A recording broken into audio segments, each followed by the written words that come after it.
Gentlemen Thieves is a card game, and it's a lot of fun to play because you get to use your creative capacity to come up with solutions to obstacles. And it's always different every time I play it, which is one of the really cool things about the game. It's different depending on the cards you get and the people that you play with. You get to come up with these sort of screwball solutions to things, and also just every time you play you find new combinations of random things to sort of mix together, and you know. Well, it's nice to play with people that I hadn't played before, so I feel by doing that you get like a new influx of fresh ideas.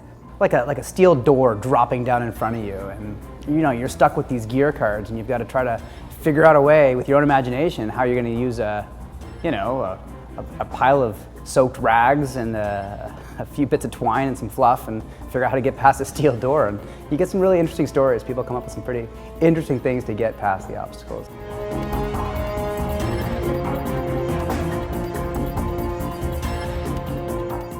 Gentlemen Thieves is a storytelling card game.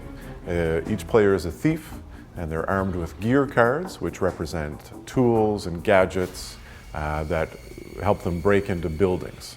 There are traps protecting the loot, so the players use their gear cards to get through the traps. Now, this is where the storytelling aspect comes in. The players can use the gear cards in any way they want. They can combine two things, combining a crowbar with an umbrella, using glue or tape. So I'm just gonna have to hope for the best and use these steam-powered legs to propel myself. And I'm imagining 10 times powerful. That's like exponents and math and stuff. Like that's got to be strong. It's like math. It's like math. So I have math power. Yes, through the power of math. Through the power of math, I'm able to swiftly move through the room of bees. When a player is faced with a trap, they come up with a plan. They must devise a creative solution to get through the obstacle, whatever it is. Holy crap, are you serious? A cauldron of boiling oil is about to tip over on you. Do I smell smoke? Uh-oh. There's a fire raging in this room, and the way to the door is impassable. Or is it?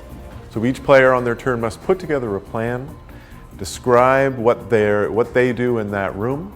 They set the scene and tell the story of how they get through the gang of ruffians using their crowbar and duct tape. After there is some discussion, there is a vote, and each player votes to determine whether the plan succeeds or fails. Again, the ideas have to be quality, and the voting gives it that competitive edge. But all in all, I think it works out.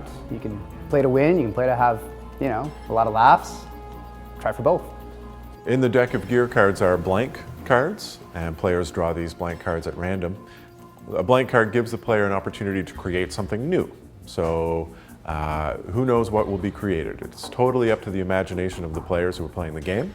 I drew a very sexy tiger wearing a bikini. As those blank cards are used, they will be put into the deck and will stay from game to game, and so over time your deck will start to resemble your own playing style and humor and imagination. So it's just it's a lot of fun. It's not so much about winning, it's about who has the best idea, who has the funniest idea. That's great.